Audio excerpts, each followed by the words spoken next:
Welcome back to the deep dive. So, if you're tuning in today, chances are you've hit that point in your practice where the usual advice, just watch your breath, just isn't cutting it anymore. And you're looking for those technical, really laser-focused instructions on how to truly, deeply stabilize the mind. If that's you, then you are absolutely in the right place.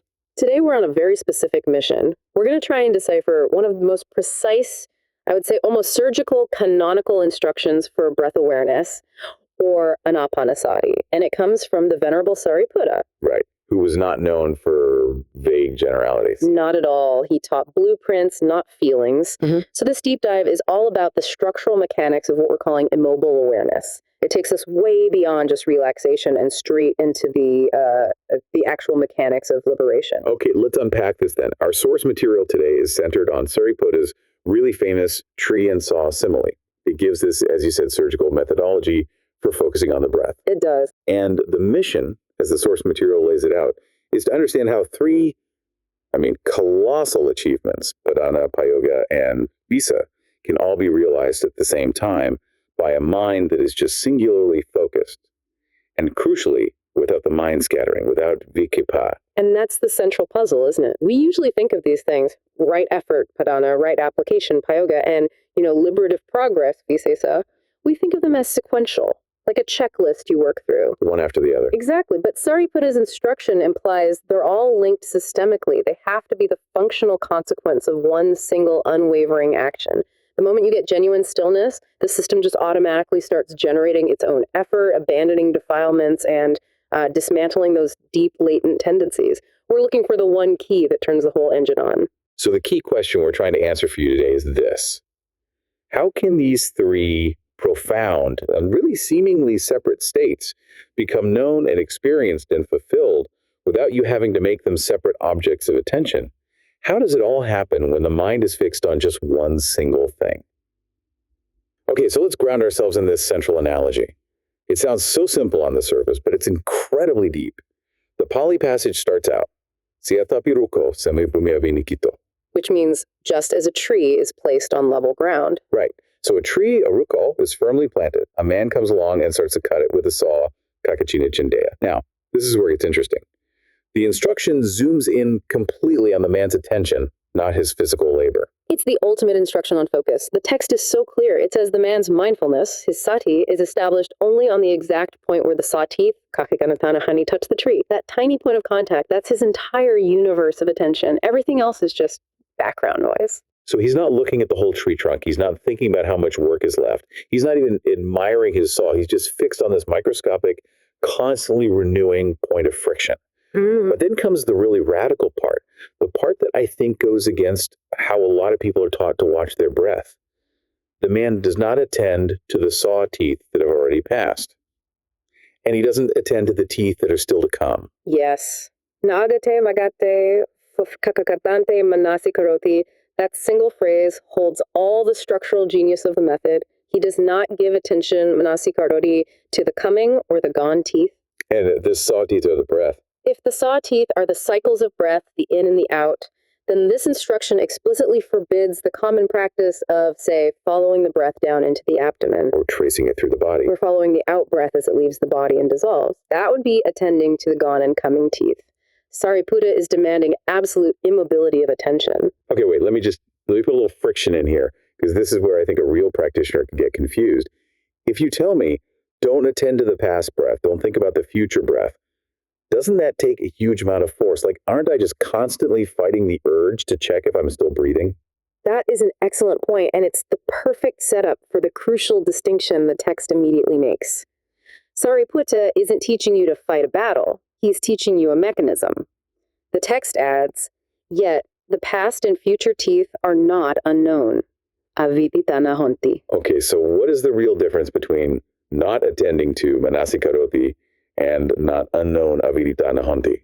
So, because that little nuance feels like everything. It feels like the difference between succeeding and failing with this method. It is. It's the difference between sati, which we can call mindfulness or bare awareness, and manasikara, which is attention, or that engaged, intentional act of focusing. Sati is your wide-angle lens. It's continuous. You're aware that the saw is still moving back and forth. You know the breath cycle is continuing. So that background knowledge is there. It's always there. The gone and coming breaths are aviditana honti. They are not unknown to you.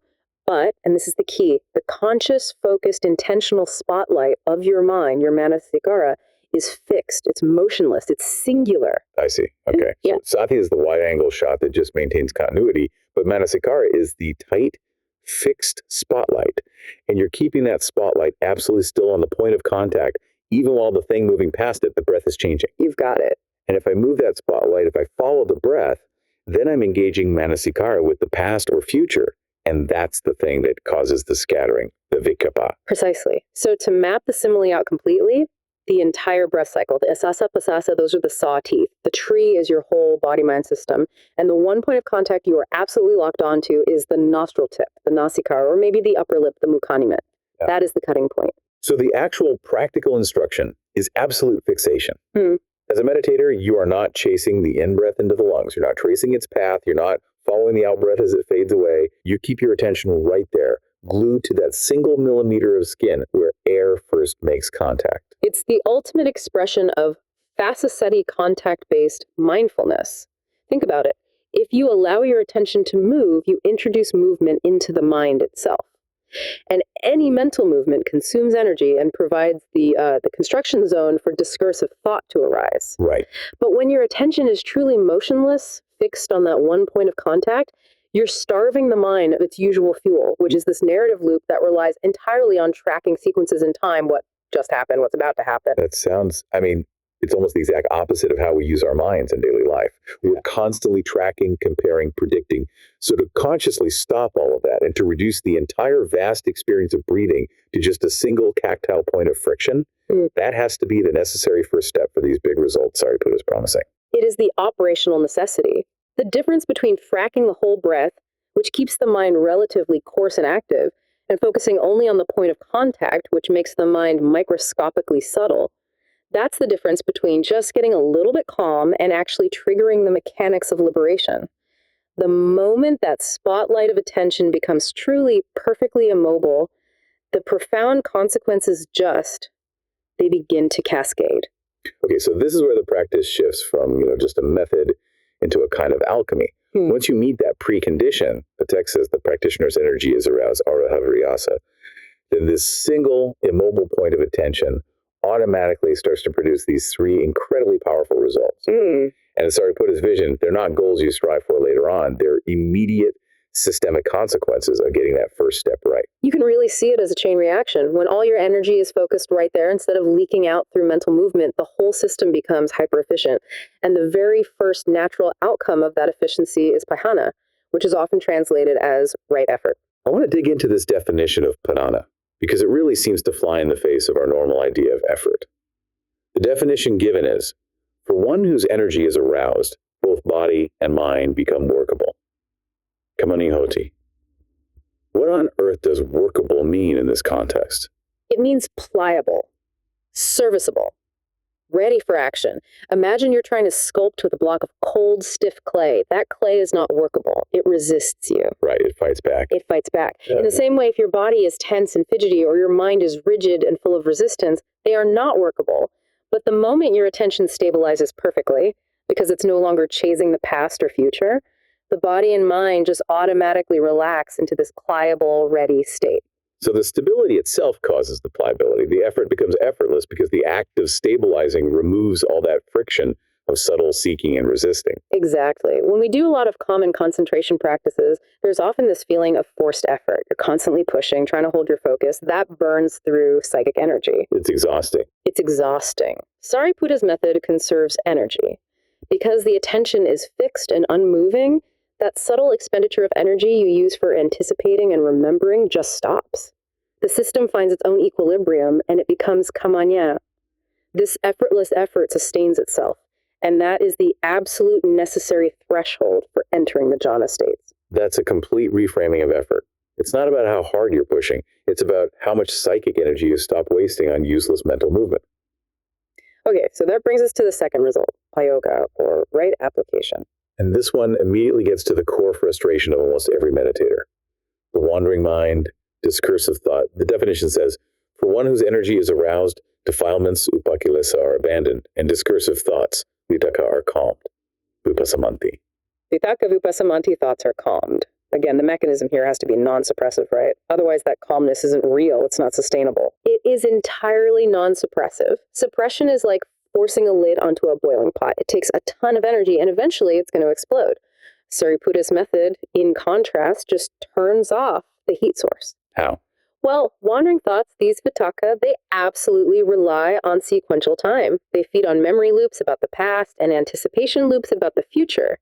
By fixing your attention solely on the present moment point of contact, you are structurally removing the very foundation that mental movement is built on. The thoughts they lose their fuel, and by operational necessity, they fall silent. You don't fight them, you starve them into submission. So the calming isn't a victory you win, it's a functional consequence of cutting the fuel line.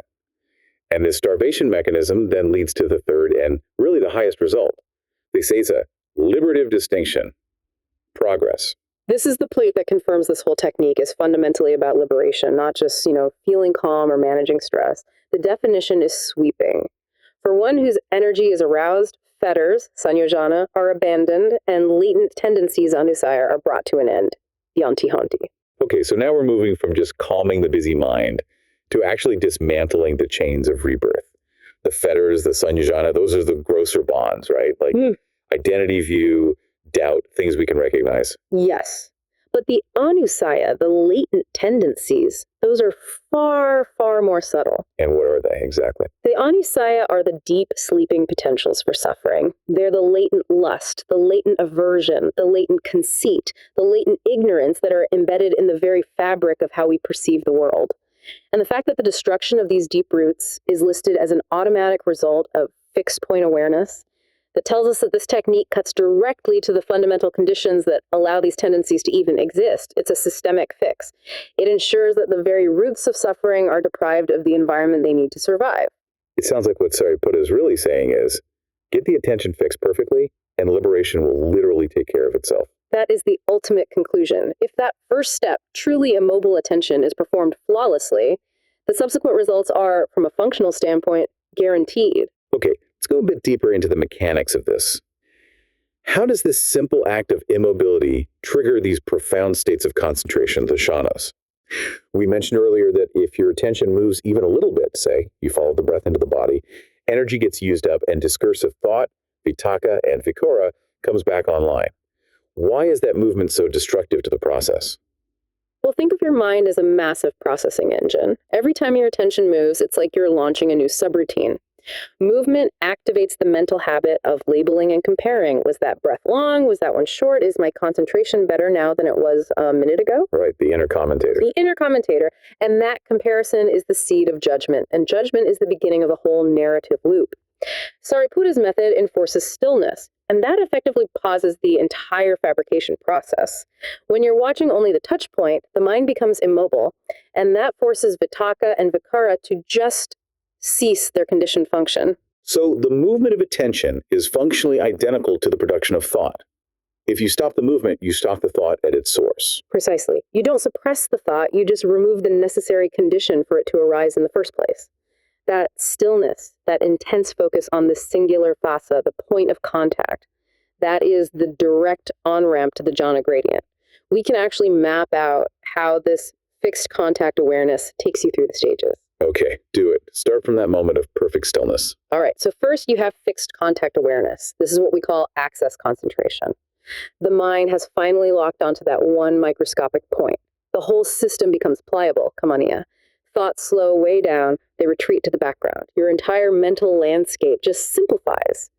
And this unified focus generates this powerful inner stability. That's the access point. And from that stability, you transition into the first jhana. That's right.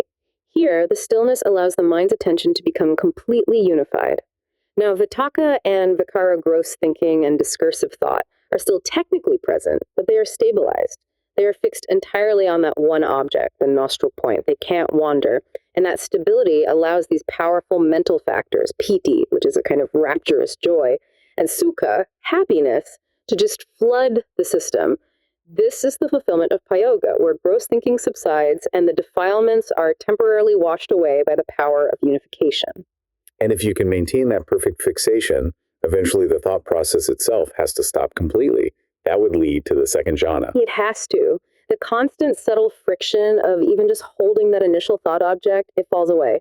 Vitakka and Vikara are abandoned completely, and what's left is this profound state of inner surety, joy, and happiness, sustained by pure, effortless unification, ekaggata. And this is crucial. The breath now becomes incredibly fine, almost unnoticeable. It's this cessation of all gross mental fabrication that removes the camouflage from the deepest parts of the mind. And this is where those latent tendencies, the anusayas, they finally lose their hiding place, right? Absolutely. The second, third, and fourth jhanas just deepen the stillness. In the third, that rapturous joy dissolves into a more sustained, peaceful ease, sukha. And that eventually gives way to perfect, unshakable equanimity, upekkha, in the fourth jhana.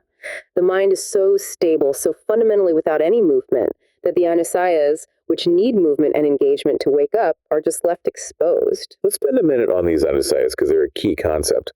Why are they called latent, and why does this specific kind of stillness dismantle them when just, being sort of generally calm might not? They're called latent because they are sleeping potentials. Imagine a glass of water with a layer of fine mud at the bottom.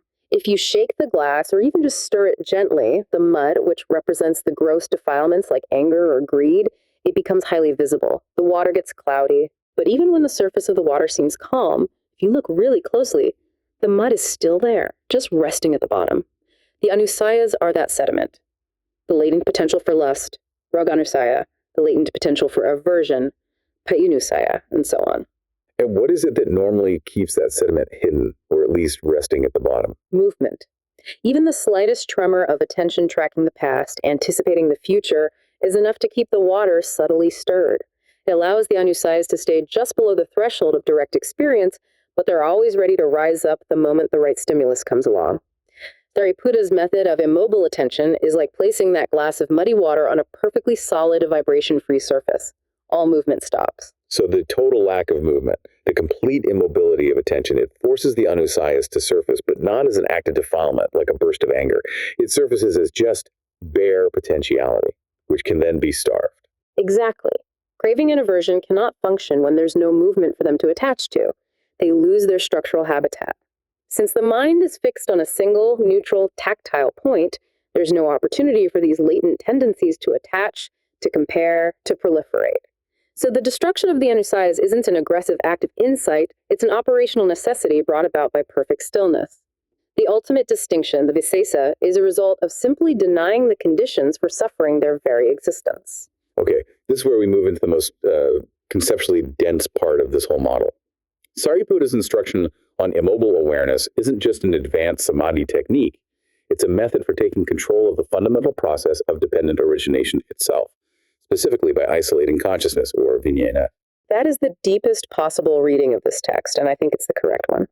The real goal is to stabilize consciousness itself at a single sensory contact point, and by doing so, prevent it from doing its normal job, which is to proliferate, to build worlds. The ultimate aim is what you could call object collapse. The Pali is ekasitasa aramana honti, which means for a unified mind, there are no multiple objects. All of experience collapses into that single point of phassa, of tactile contact. So why is tracking the past or future breath so dangerous in terms of dependent origination? We get that it creates scattering vikapa, but what's the technical systemic failure that's happening there? The act of tracking itself constitutes the arising of sakkara, or volitional formations. When you track the past breath, is that a smooth breath? You are generating a memory-based volition. When you track the future breath, I hope I can stay concentrated, you're generating an anticipation-based volition. And why does that subtle volition matter so much? Because sakkara is the direct condition for the expansion of vijna, of consciousness. If vijna expands, it immediately begins the process of creating namarupa, name and form, which leads, inexorably to the entire cycle of suffering, of samsara. Sāriputta is cutting the sequence off right at the sakkara stage by demanding motionless attention. If there's no movement of attention, there is no volitional formation, no tracking, no comparing, no hoping, and vijna is literally starved of the fuel it needs to proliferate. So by forcing the attention to be immobile, we're essentially locking vijnana in one channel. We're preventing it from wandering off into memory or anticipation or narrative or any kind of sensory proliferation. That is the precise mechanism. consciousness remains as pure, single-pointed awareness fixed on that immediate physical event. It's starved of the stories it usually feeds on. If it can't create narratives about past performance or future possibility, it's confined to the non-narrative present moment. And the state that results from this is described using these two really profound Pali phrases, vinyata, nidasana, and vinyata, patiyata. We can't just let those fly by. What does it actually mean for consciousness to be anidasana, to be non-manifest? When consciousness is anidasana, it means it is not displaying or projecting the world of name and form. Normally, our consciousness is constantly manifesting objects, sights, sounds, thoughts, feelings, and giving them a sense of reality and solidity. When it's locked to a single, neutral, tactile event, it stops displaying complexity. It is still aware, but it is structurally disabled from creating the illusion of a diverse, external, complex world. I like that phrase, structurally disabled. So it's not a cosmic void or anything, it's a functioning system, but its external output has been switched off.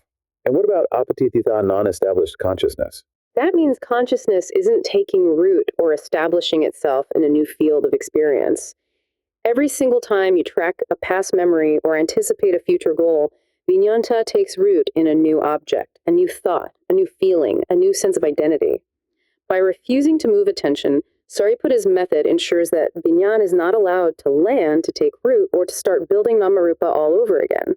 It stops the engine of becoming from restarting. So if vinya is locked down like that, and it's prevented from building new worlds, what happens to namarupa, to name and form? Namarupa collapses functionally. Nama, the mental side of the equation, things like feeling, vedana, perception, sanya, and intention, salkara, it needs engagement to function. Vedana needs to be judged as pleasant or unpleasant to generate craving. Sanya needs to label and elaborate. Salkara needs volitional movement. When vinyam is fixed and has no narrative fuel, all these components just fall into neutrality. They have nothing to build with. It's like you've removed all the scaffolding and all the workers from a construction site. The building doesn't magically vanish, but it collapses because the structural conditions for its assembly have been taken away. That's a perfect analogy. The subtle intentionality, the comparison, the preference, all the little mental acts that make Namarupa feel like my world, they just cease. And this is why Sāriputta's method is so profoundly liberative. It's a controlled system shutdown of the entire dependent origination sequence, and it's initiated solely by the act of making attention immobile at the point of contact. All right, so we've established that this one single, almost surgically precise instruction yields these massive systemic results. Now let's try to integrate this fixed contact method into the broader map of liberation to show how it fulfills some of the highest doctrinal requirements of the path. Okay. Let's start by mapping this technique directly onto the famous Ānāpānasati Sutta's 16 steps, which are traditionally grouped into 4 sets of 4, the 4 tetrads: body, feeling, mind, and dhammas. And a lot of practitioners approach those 16 steps as, sequential to-do list. They actively try to force their breath to calm down to fulfill step 4, for instance. Right. But Sāriputta's method makes the steps co-arising and automatic. Let's look at that first tetrad, Kayanupassana, which is contemplation of the body. This includes step 4. Pasampaya Kasakara, calming the bodily formation, which is the breath. Mm-hmm. In Sāriputta's practice, since your attention is completely immobile, it's just witnessing the contact, the mind is not actively interfering with or trying to regulate the breath in any way. And what happens when the mind finally stops interfering? The breath naturally settles. It becomes calm and subtle all on its own because the massive energy consumption associated with mental tracking and fabrication just stops. So you achieve the calming of the bodily formation, the Kayasakara, simply by refusing to chase it. The first 4 steps of the sutta are fulfilled effortlessly just by the purity of that fixed point attention. And that natural calming then paves the way for the second tetrad, doesn't it? Sthanupassana, contemplation of the mind. It does. As the breath subtilizes and the mind stabilizes because of the stillness, the practitioner naturally moves to feeling the state of consciousness itself, sitapai samadhi. And because of the mind's unification, its ekagata, joy, piti, and happiness, sukha, arise automatically. This leads directly to the calming of mental fabrication, sita sakkara pasadi. And this is the functional translation of Sāriputta's second result, payoga. Vidakapasamanti, discursive thoughts, subsiding due to the operational necessity of stillness. Which brings us to the deepest tetrad, Dhammanupassana, contemplation of dhammas, which targets the ultimate realities. This is where visesa, the ending of fetters and latent tendencies, finally manifests. The structural stability allows for profound insight to arise. Since consciousness is fixed and non-manifest, anidasana, the practitioner can directly witness the impermanence, the anicca, of the entire conditioned system. Passion fades, viraga, because the tendency to build namarupa has been completely starved. And this ultimately leads to cessation, nirodha. Sāriputta's single technique provides the entire spine, linking the gross physical calming all the way to the deepest liberation insights. Okay, let's look at another angle. How does this structural refusal to move awareness create what's called a sunyata vihara, an emptiness dwelling? Emptiness in this context, it's not some metaphysical void, it's the absence of the constructs of I and mine. The practice structurally disassembles the components of the self. The self requires a story, it requires time, and it requires ownership. By not attending to past breaths, you functionally disable the memory self, the I, who remembers how the practice was going 5 minutes ago. By not attending to future breaths, you disable the becoming self, the I, who is anticipating getting into a jhana state. And by fixing the attention at one immobile point, you disable the action self, which is based on movement, and as the thoughts subside, you disable the narrator self. So if you remove memory, anticipation, movement, and narrative, what is actually left? Just pure contact. Pure contact, without identification, without comparison, without ownership. And that structural reality is a dwelling in emptiness in sunyata. Emptiness is just the state that's left standing when the mind is mechanically prevented from adding the construct of identity or preference to a sensory event. It stops being an intellectual idea and it becomes an experienced, lived reality achieved just through that simple functional step of not moving your attention forward or backward in time. This has to lead directly to the dismantling of sakkaya dihi, right? Identity view, mistaken belief in a permanent, solid self. That view requires all 5 aggregates to work together to announce, I am this. And Sāriputta's immobile awareness system neutralizes every single one of them. The dana, feeling, is flattened into a neutral equanimity by the sheer power of concentration. Sanya, perception, is reduced to just touch only. It can't elaborate or build stories beyond the basic sensory input. Sakkara, intention or volition, is eliminated because there's no movement and no desire to react. And viññā, consciousness, is stabilized and prevented from narrating or comparing. So if every single component that's necessary for the self to declare, I am breathing or I am a good meditator, is functionally disabled, then identity view isn't just intellectually rejected, it actually loses its operational foundation. It literally cannot function. The mind cannot grasp onto a preference or a comparison or a narrative because the machinery required for those processes has been stalled by the fixed attention. It is a profound, real-time dismantling of the self-view. Okay, finally, let's look at how this unifies Citta Vimutti and Paññā Vimutti, heart, or mind release, and wisdom release. We often see these presented as 2 different paths. You've got the calm path and the insight path. But in Sāriputta's method, they are structurally unified. They have to be. The functional conditions for both are met at the same time by the same act of immobility. Citta Vimutti, the mind release, is achieved because the emotional defilements fall silent. The lack of movement prevents craving from taking root, and that results in a deep, sustainable calm, or samatha. And the wisdom release. Paññā Vimutti, the wisdom release, is achieved because in that exact same profound stillness, the dependent arising of suffering, how phenomena are built and how they collapse, becomes directly, immediately visible. That's vipassana. The system is both calmed and illuminated by the exact same act of motionless focus. The structural elegance of it is just. It's stunning. The entire framework for liberation is contained within this single, simple, yet incredibly rigorous act of holding attention at one point of contact. It's like a shortcut that's achieved not through speed, but through perfect stillness. Hashtag tag outro.